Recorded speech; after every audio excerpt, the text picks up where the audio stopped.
Welcome, NCFA football fans.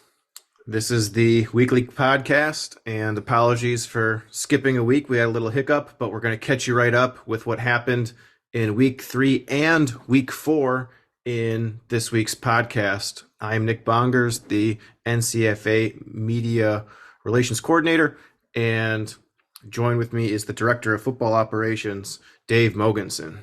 How you doing this week, Dave? I'm doing well. Happy to be back on so we can get another focus on NCFA. A lot of big things happened in the last couple of weeks.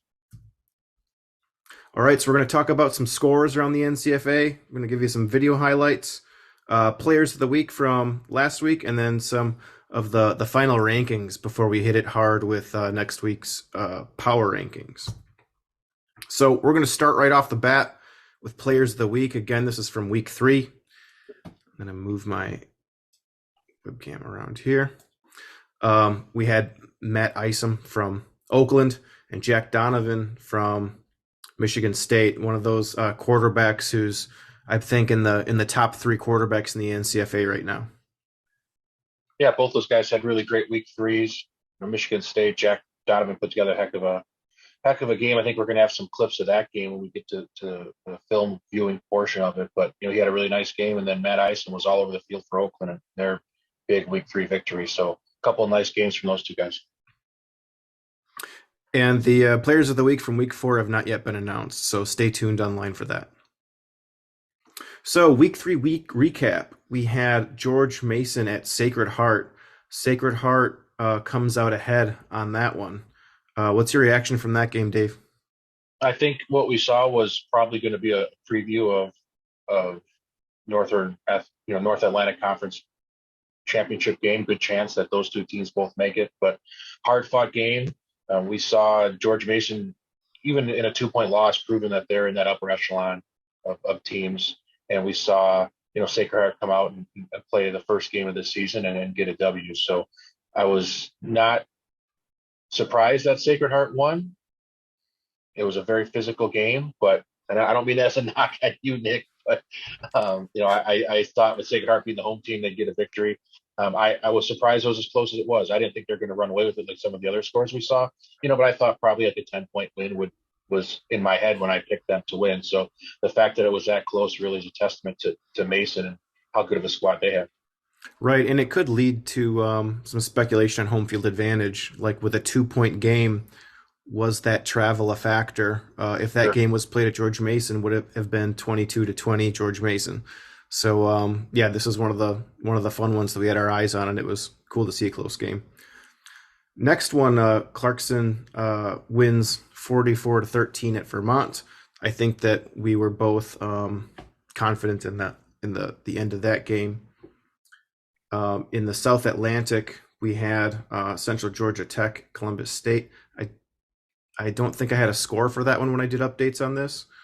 Yeah, that was the game that didn't happen. So that was a forfeit win for Columbus due to some hurricane issues that ended up not coming, but Central Georgia had already sent all their students home. So That's right. they didn't really play the game. So that one didn't happen. And Gordon State comes out with a squeaker against Southern Shreveport, beating them by 2 points. Again, Southern Shreveport's not an NCFA school, so Gordon State, again, reaching outside the league and playing these tough non-league games. Yeah, and Gordon State, get a victory against a really tough opponent. We'll talk more about them, I think, when we get to the week 4 scores, but a nice quality win for them.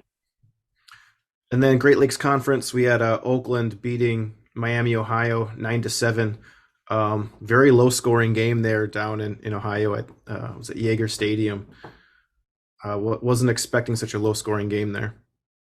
Yeah, I think two good defenses. So we knew Oakland had a pretty good defense. They've shown that in the first part of the season so far. And, Oakland's pretty known to have good defenses year in and year out. But Miami, the fact that they could hold an offense that had been putting some points up to just 9 points is a great testament to that defense. Their head coach, a defensive-minded guy. It's nice to see Miami in a competitive game like that after struggling with numbers and stuff the last couple of years. So hoping that will lead to some victories for Miami down the road. And Loyola had forfeited the game to Ohio State, so I know that everybody's bummed about that one.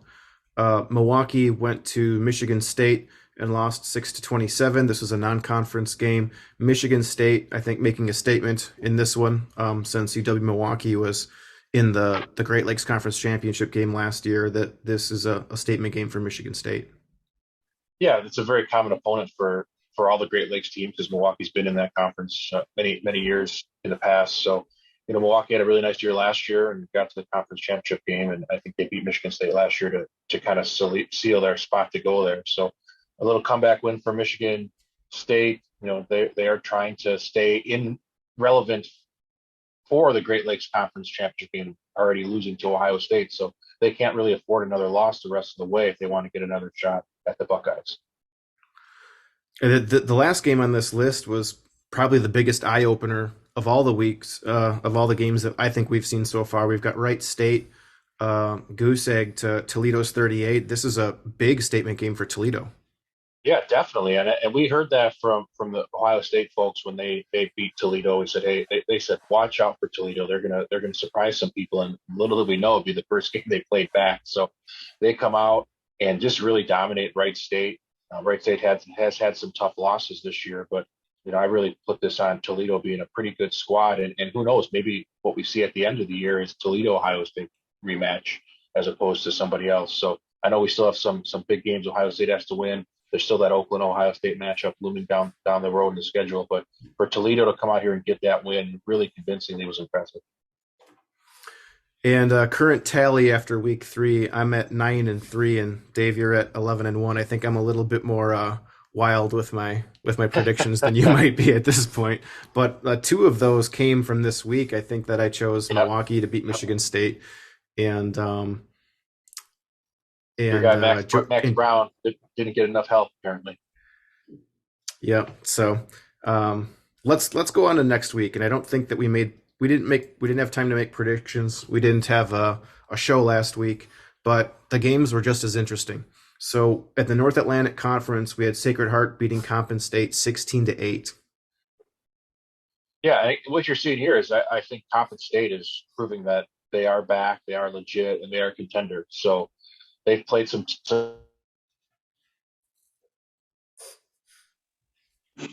they go out and they play a really tough game against Sacred Heart. Sacred Heart gets a 16-8 win.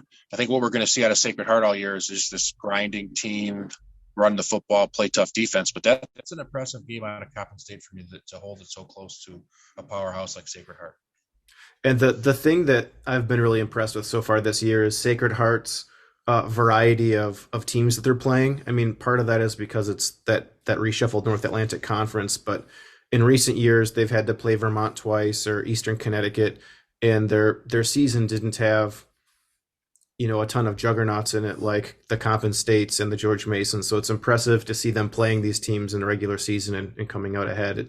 I think, of course, that makes a statement for Sacred Heart, just to prove that they're just not darlings of the postseason, that they can get it done in the regular season against these big teams as well. Sure. Pittsburgh losing a shootout to Williamson Tech. This is not an NCFA team. Very cool to see Pittsburgh put some points up on the board, Dave. Yeah, definitely. Williamson Tech, longtime opponent of NCFA teams. I think they play Mason every year. They play Coppin here and there.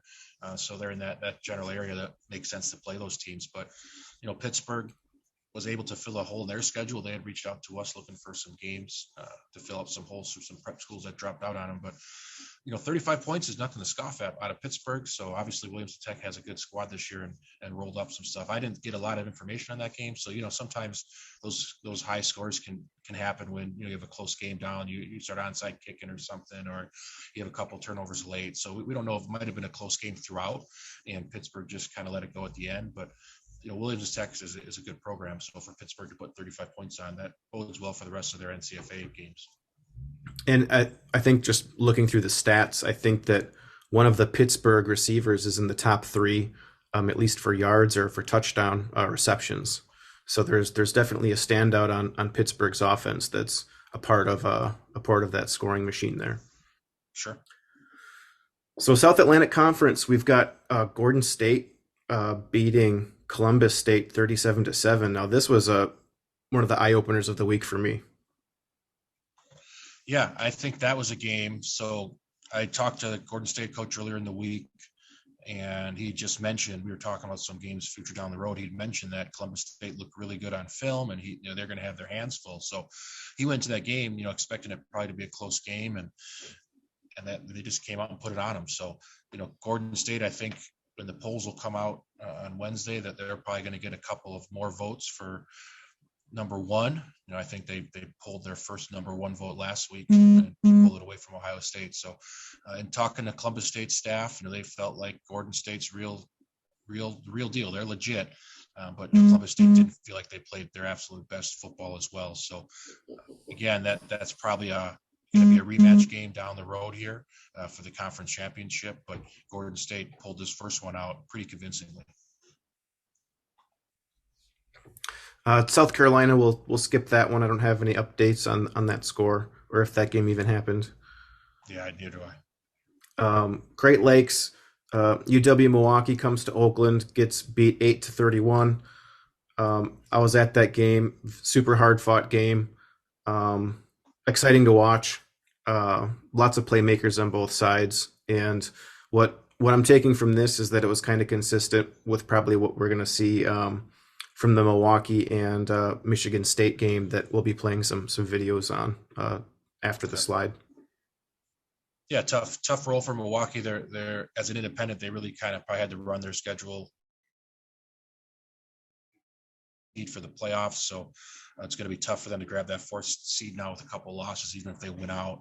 But Oakland, again, proving that their defense is probably going to be the best test that Ohio State gets this year defensively, at least to the playoffs, is definitely going to be that Oakland Grizzly defense. Ohio State going to Wright State. Ohio State comes out ahead 53-12. We've got, Wright State scoring 12 points, but it's not enough to overcome the high flying offense and high scoring that Ohio State's bringing to the field. Yeah, right now Ohio State's just rolling. They've scored 158 points, only given up 49 in their four games that they've played. So I think Ohio State is a good football team.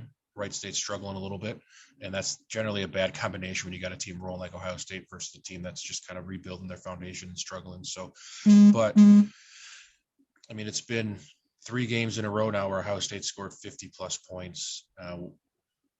We believe that is probably the first time that's happened in the history of Ncfa for a team to score 50 points in 3 straight games. So they'd also got their quarterback back this week. So they are rolling pretty good, and it's going to be interesting to see what happens the rest of the way with them. And last game from week 4, Miami had to forfeit to Toledo. Yep, so Toledo got the win there.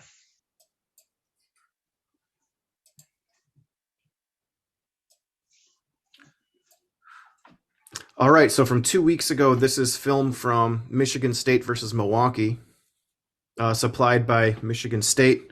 That first play, Adam Baker with a big hit. The second play coming up, it's going to be Jack Donovan, the player of the week from that week, connects to Colin Marshall for a touchdown. Got yards after catch there. Looks great. Yeah, nice play. Michigan State looks very athletic. Jack Donovan really can sling the ball around well. This play here is an interception by Lucas Alvarez. Gets the pick and runs with it a bit. Nice pick. This fourth play here is Ahmad Kareem. He blows up the line of scrimmage. Lucas Alvarez the tackle for a loss. And this last one, Caleb Cummings with the rushing TD. Michigan State looks tough. Look at them fight for that touchdown. Michigan State looks like a good football team. You can't, right now with the way Ohio State's rolling, I don't think you can knock them too much for their loss against those guys. So I do think Michigan State's got a really nice squad this year. All right, so the next game here is Sacred Heart and Mason. And I don't think I've got any setups for this.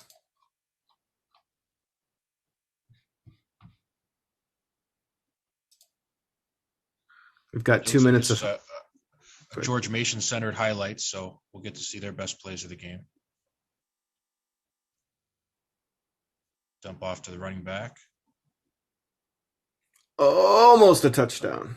Yep. Wow, just steps out at the end there. So, but Mason proving that they have the athletes to compete with anybody. And I'm thinking this is going to go bad because Sacred Heart's kicking. And it does.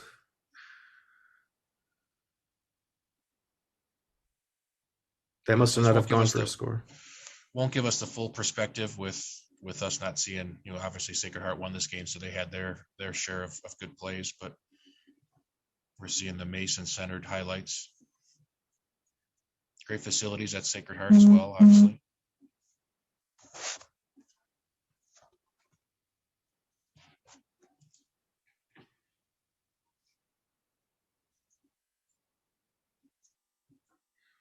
Yeah, it's you see on both sides of the ball, like good athletes. Right. Yeah, it's interesting to see highlights of knowing that George Mason lost this game. After watching these highlights, you'd think that they won. Again, it was a 2-point game. It was a 2-point game, so they're going to probably pick. There's probably 3 or 4 plays that would have changed it and flipped the score the other way. So I think you definitely can look at this and understand why Mason was in the game so close. Here's a great play there by their defensive end. The whole defense swarming to the ball. So what you see here is 2 really good NCFA teams playing good football. And then obviously somebody has to win, somebody has to lose. So that 2-point advantage to Sacred Heart is the way it went. Okay, I've got a couple highlights. So this week, I think we only got highlights from Ohio State, and I'm going to set this one up before I play it. It's a 9-second video. This is Jalen Haley for 31 yards and puts him over 1,000 yards rushing for his career, making him just the 3rd Buckeye to do so behind Kellen Gerenstein and Madunelli. So let's watch him bust that 31-yard run. Great hole opened up for him. Made a few guys miss there too. So that's always a good combination when you get great offensive line play and then the running back can make some guys miss in the backfield. Great play. All right, we'll set up this last video from last week. Ohio State versus Wright State. So we've got Kellen Gerenstein to praise Olatoke. I probably butchered that last name. I apologize, praise. Gerenstein finds praise for a 17-yard score early in the 4th quarter. It was the 5th of 5 touchdown passes for Gerenstein, breaking the program record for passing scores in a single game.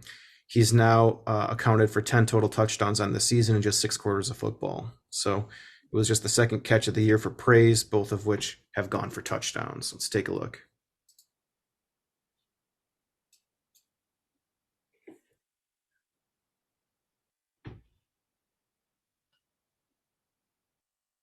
Yeah, just a little jump ball, 9 ball in the end zone there, but great ball location by the quarterback, and the receiver went out and got the ball. Yep, and shotgun, 2 backs. They're out in max protect, and receiver gets a jump off that. You can see that Wright State corner is doing bump and run. He's on an island 1-on-1. We've got twins on the other side, so that DB's on an island, gets beat 1-on-1, and easy throw, easy catch, easy touchdown. Yeah, Gerenstein did a good job getting the ball out because he had a safety hovering over there. Could have did a little bracket, but he got the ball out quick enough for the safety not to be able to get over. But I think what you just see here with Ohio State is right now they're just really rolling. They got great athletes. You combine great athletes, great coaching, and a team that has a lot of confidence. That's when you get these 50-point victories. But by them, it's not difficult to see why it's happening when you watch the film of them. So let's talk about Week 5. Dave, when does the power rankings come out for the NCFA? So our first power rankings will be out. I think probably by the time this airs, they could possibly already be out. So we're filming on Tuesday this week. Power rankings come out on Wednesday. And every week going forward, after week 4 is when you always get your first power rankings, as there's enough data compiled. We'll get our first power rankings. And the biggest thing to remember is playoffs this year, the 3 teams that are guaranteed spots are the teams that win their conference championship. So that's the North Atlantic Conference champ, the South Atlantic Conference champ, and the Great Lakes champ. They're going to the playoffs. But then that 4th team is going to be whoever is the highest ranked team as a non-conference champion. So it could be a team that lost a conference championship. It could be a team like Milwaukee who's an independent. Depending on how the cards go, it could be a team that didn't quite make the conference championship, but had a great year. So the power rankings in years past, since we went to the playoff format, obviously last year they were very important, but previous to that, they had kind of just been fodder for message boards and stuff. But last year they were important because we didn't have playoffs with the whole coming back from the COVID. And then this year they're going to be important because that fourth seed is going to be dictated by the power rankings. So it'll be interesting to see how those fluctuate the rest of the season. And that power rankings, that's calculated by games played, wins and losses. What are the other things that go into that algorithm? You put me on the spot, Nick. I don't have it in front of me. There was some discussion of changing it this offseason. I don't have it right in front of me, and I don't want to try to pull it up. But okay. It is the same as it's been in the years past. So it does have an algorithm that takes into account games played and conference games played and things along those lines to spit out the power ranking number. Great. All right, so let's talk week 5. We've got Coppin State at Clarkson. Looks like Coppin's going to want to try and come back. Yeah, so I think right now that's one of the biggest games, I think, on the schedule. Coppin is looking to solidify themselves as a team that should be a threat. And Clarkson had a couple of big wins to start the season. So I think this will be a good test for us to see if Clarkson is as good as we think they could be this year, or if Coppin State just goes in there and really makes it a statement game for them. So I think that'll be an interesting game. And Columbus State is at Huntingdon College. That's a non-NCFA team. Non-NCFA game. So Columbus is looking to get back on the winning track, but it's going to be a tough game to play going against Huntingdon College. So that's a good program.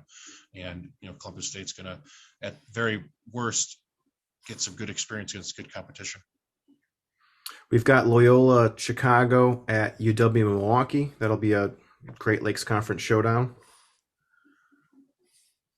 Yeah, definitely. Milwaukee as an independent, it'll be a non-conference game in the books, but it's two teams known as Great Lakes teams. Loyola's obviously in the Great Lakes again, and Milwaukee's been in there before. So Milwaukee's first home game of the season, so I know they're going to be amped up, coming off a couple losses.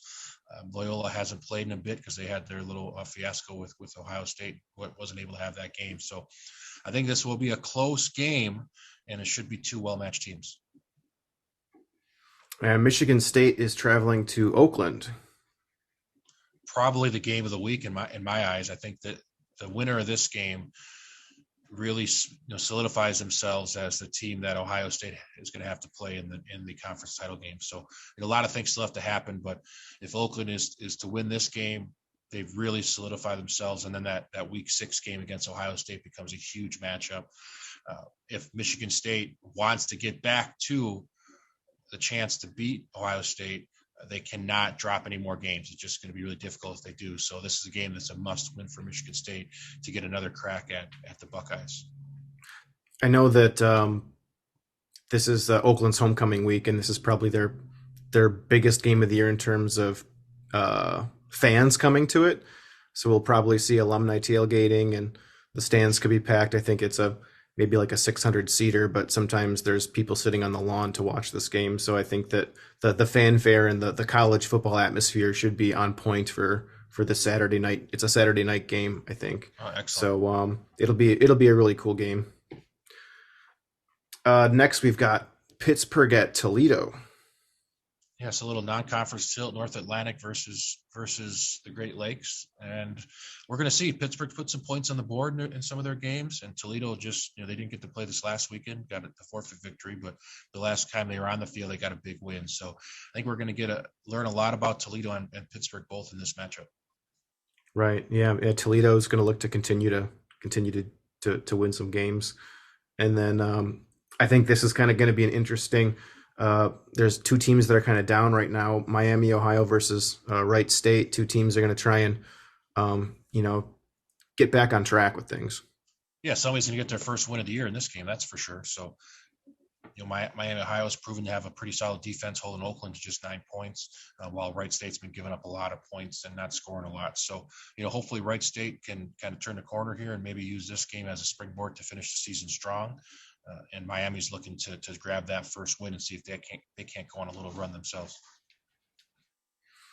All right, so who do you got, Dave? There's Coppin State and Clarkson. So I'm going to go Coppin State here. I really think Coppin is a good football team, and no knocking what Clarkson has done so far, but I think this will be the best team they've played thus far this season, and I really think Coppin's going to come away with a victory, even having to travel to them. I'll take Clarkson, just on a whim. You just like picking opposite of me. Yeah, I was like, I want some cool things to happen. Yeah. Columbus State. I don't know anything about Huntingdon College, so I'm going to take Columbus State. All right. Well, I'm going to go opposite here. I know Coach Spate's going to be mad at me when he hears this, but I think Huntingdon College is a pretty good program. Columbus State, a little banged up coming off their injury, coming off their game against Gordon State. I'm going to go with Huntingdon College on this one. All right. Loyola versus Milwaukee, Dave. All right, I'm gonna take the home team here. I'm a little partial to the home teams of games that I think are going to be close. So I'm going to go ahead and take the Milwaukee Panthers to get their first victory of the season over Loyola. Having seen both of these teams play in person, it's going to be a heck of a game. I wish I could be there to watch it, but I think I'm going to go with Milwaukee as well. Michigan State at Oakland. I know that the last time Michigan State played Oakland, I think Oakland won by a touchdown, and it was a close game. But I think in the history of this matchup, I think that Michigan State won only one time. So with it being homecoming week, with it being at Oakland, I got to go with Oakland. Well, I would be surprised if you pick against Oakland in any game, Nick. I don't think that's possible, but I think this is going to be a great game. I can't wait to see some of the highlights from this game, but I'm going to go ahead and I'll flip-flop you here. I'm going to go Michigan State. I'm going to have them coming in and beating Oakland on their homecoming.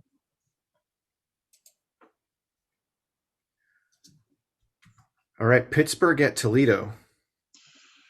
My lead here, so I'm gonna say Toledo on this one for sure. I think Toledo's played Ohio. As you look at the scores from Ohio State, Toledo ended up playing them as good as anybody has, or better than anybody has this year. And then they had that dominating, week 3 victory. So I'm going to say Toledo pulls it out again. Yeah, with Oakland and Ohio State's being kind of like the predictable like top dogs in this conference. I think that Toledo's a definite dark horse. I think that they've already been showing us some things that kind of tell us that don't really sleep. Don't be dangerous to sleep on Toledo at this point. Exactly. And then Miami at Wright State. I'm going to go for the home team and pick Wright State. Okay, I'm believing it in Miami, what they can do. I'm impressed by the fact that they held Oakland to 9 points. So I feel like, based on the scores, I haven't watched a ton of film on Wright State, and I haven't seen nothing on Miami, but I think Miami's defense will allow them to win a low-scoring game against Wright State. There you have it, folks. And the next slide here is last week's, or the week 3 poll. And the week 4 poll is the last poll that we see without the power ranking. So from now on, it'll be the week 5, 6 power rankings, and down the road, it'll actually have another column in it that has the power rankings. So right now, the only thing that we've been going over is the coaches poll. But from here on out, it'll be really looking at the power ranking. Yeah, and you can see Gordon State inching up. They got, I guess it was 2 weeks ago, they got 1 vote. Now they got 3 votes last week. I would assume their win against Columbus State will probably at least garner them 3, if not more. So sometimes that's how it is. It's what have you done for me lately in the big wins and in these man voting stuff. But, I don't think Ohio State's done anything to make me think they're not the best team in the Ncfa at the moment. But Gordon State's right there in the conversation. Right, and or probably expecting Mason and Columbus State to fall a little bit after some of those losses. Yep. Possibly Compton as well. And the rise of Toledo. So that's it, everybody. Join us next week for another podcast. I hope you're enjoying it. And we might have a surprise guest next week. So if you stay tuned, and we might have a surprise for you, a special guest for some special fun analysis and conversation, maybe some historical context. So have a good week. Stay safe, everybody, and see you next week.